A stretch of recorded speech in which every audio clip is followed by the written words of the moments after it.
నుంచి చంద్రబాబు నాయుడు ఇక్కడికి వచ్చి మళ్ళీ పార్టీ ఆఫీస్ ఓపెన్ చేసి ఇక్కడ పోటీలాగా చేస్తా అనేసి వార్తలు వినిపిస్తున్నాయి. ఒకవేళ చంద్రబాబు నాయుడు ఇక్కడికి వస్తే తెలంగాణ ప్రజలు ఆదరిస్తారా? అంటే ఇంతమందికి ఎట్లా ఉండదా ఆ విధంగా మళ్ళీ గెలిపించి మళ్ళీ ఆ స్థానాలు నిలబెడతారంటారా?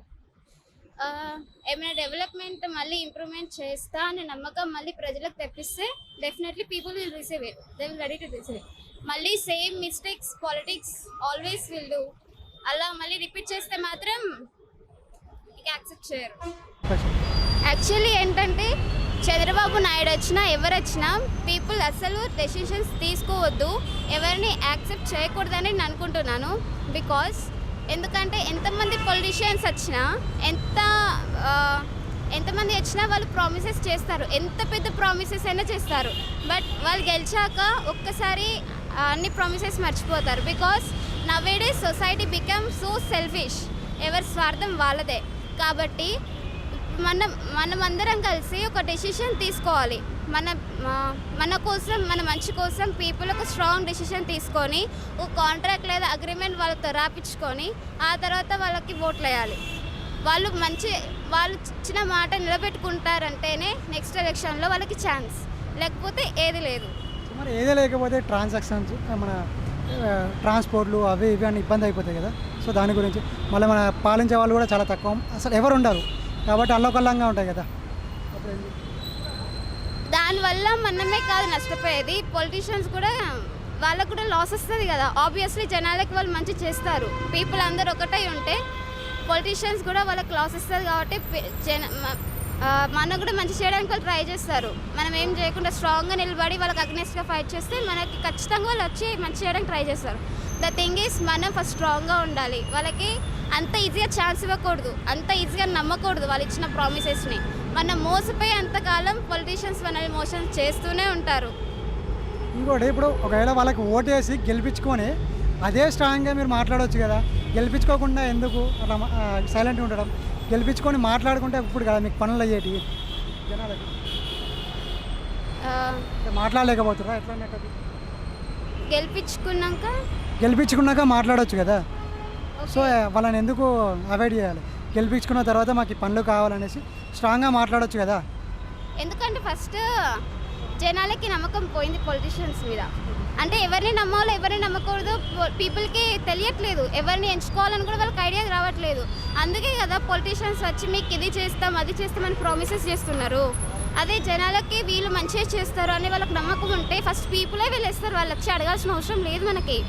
వాళ్ళకి నమ్మకం, పీపుల్కి నమ్మకం లేదు కాబట్టి వాళ్ళు వచ్చి అంటే పీపుల్కి కరెక్ట్ ఒక ఐడియా లేదు. అసలు మనకి కరెక్ట్ రిప్రజెంటేటివ్ని ఎంచుకోవడం వల్ల మనకి ఎంత మంచి జరుగుతుంది, అసలు వాళ్ళు ఏం చేయాలి, వాళ్ళ డ్యూటీ ఏంటనేసి పీపుల్కి కొంచెమైనా దీని బేసిక్ ఐడియా ఉండుంటే పీపుల్కి అర్థమయ్యేది ఎవరిని ఎంచుకోవాలనేసి.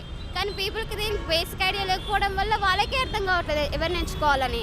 సో అందుకని పొలిటీషియన్స్ వచ్చి అన్ని ప్రామిసెస్ చేస్తున్నారు. మనం వాటి ప్రామిసెస్ నిజమేనేమో, నిజంగానే చేస్తారేమో అనేసి నమ్మేసి మనం వాళ్ళకి ఓట్స్ చేస్తున్నాం. లాస్ట్కి వాళ్ళు వాళ్ళ స్వార్థాన్ని చూసుకుంటున్నారు, మనకే నష్టపోతున్నాం. అంటే చేయొచ్చు కదా అని నేను అంటున్నాను. ఎందుకోసం అంటే గెలిపించాక ఫైట్ చేస్తే వాళ్ళు నిలబడతారు కదా అని నేను అంటున్నాను. వాళ్ళు గెలిచాక మనం ఫైట్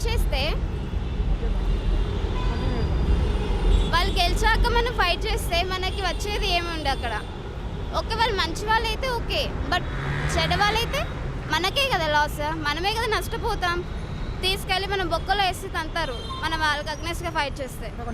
ఒక నియోజకవర్గం మొత్తాన్ని తీసుకొని లాకప్లో వేస్తారంటారు. అంతే కదా, వాళ్ళకి అగ్నెస్ట్ వాళ్ళు చేసే పనులకి మనం అగ్నెస్ట్గా వెళ్తే మనకి కదా లాస్. దానికి భయపడే కదా ఇప్పుడు ఎవరు జనాలు ముందుకెళ్ళట్లేదు.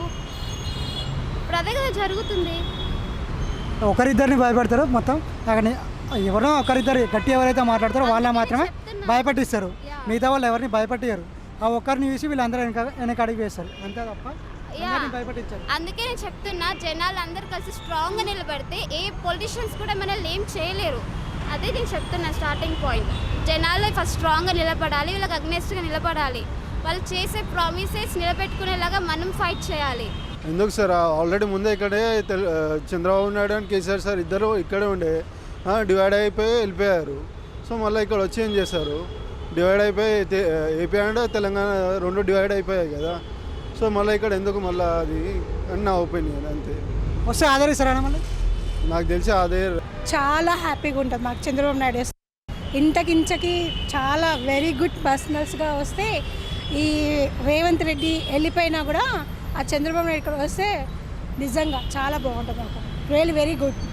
అక్కడ విజయవాడలో కూడా చాలా టెంపుల్స్ అవన్నీ దర్శనం చేసుకున్నా కూడా ఆయన మన పవన్ కళ్యాణ్ వీళ్ళిద్దరు వస్తే హైదరాబాద్ చాలా బాగుంటుంది. సో ఇంతకుముందుకు ఉన్నప్పుడే మేము పంపించేసామని చెప్పేసి మన టీఆర్ఎస్ ప్రభుత్వం వాళ్ళు అన్నది కదా. చాలా టాక్స్ ఏం లేవు, కానీ ఇక్కడ చంద్రబాబు నాయుడు ఆల్రెడీ సిటీ ఇవన్నీ చాలా ఇంప్రూవ్ చేసిండు. బేగంపేట్ షీఈ్ వెరీ గుడ్. ఓకేనా, వీళ్ళ నాయకులలో కొంతమంది మంచోళ్ళు ఉంటారు, కొంతమంది బేవస్ నా కొడుకులు ఉంటారు. ఓకే, ఎక్సెక్సెస్గా ఒక మాట చెప్తున్నా అంటే చంద్రబాబు నాయుడు ఇక్కడ ఉన్నంతసేపు చాలా happy. Thank you. Okay, thank you అండి. తెలంగాణ పీపుల్స్ ఆయన ఆదరిస్తారా చంద్రబాబు నాయుడు గారిని? లేదు అన్న, చేయొచ్చు. ఒకవేళ అతను మంచి చేయాలనుకుంటే ఎవరైనా ఇప్పుడు వాళ్ళకి లిమిట్ అంటే లేదన్న. ఒకటే రాష్ట్రంలో పాలించాలని లేదుగా.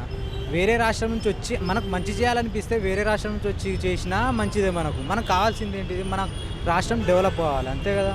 దానికి వాళ్ళు వస్తే మనం నేనైతే సపోర్ట్ చేస్తాను. ఎవరు వచ్చినా మనకు మంచి చేయాలనుకున్న వాళ్ళు వచ్చేదాకా సపోర్ట్ అయితే చేస్తాను అన్న. ఇక్కడ వచ్చేసి దాదాపు ఒక 10-15 సంవత్సరాలనే పాలించిండు. అన్ని సంవత్సరాలు పాలించినా కానీ డెవలప్మెంట్ లేదు అని చెప్పేసి మన రాష్ట్రం మనకు కావాలని చెప్పేసి పోరాటం చేసేది. దాని గురించి ఏమంటారు మరి? అలా చేసినాక కూడా మళ్ళీ ఆదరిస్తారంటావా అన్న? అతని వల్ల కాదు మొత్తం అప్పుడు అతనే ఉండే కదా ముఖ్యమంత్రిగా.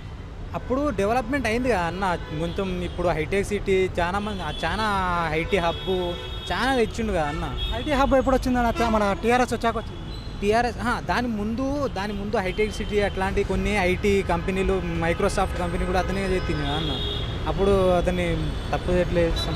అతని వల్ల కొంచెం మంచి ఉన్నది, చెడు ఉన్నది. కాబట్టి ఏది రెండు ఇప్పుడు ఈ మధ్యకాలంలో ఎవరు మంచోళ్ళు కాదు, ఎవరు చెడ్డోళ్ళు కాదన్న.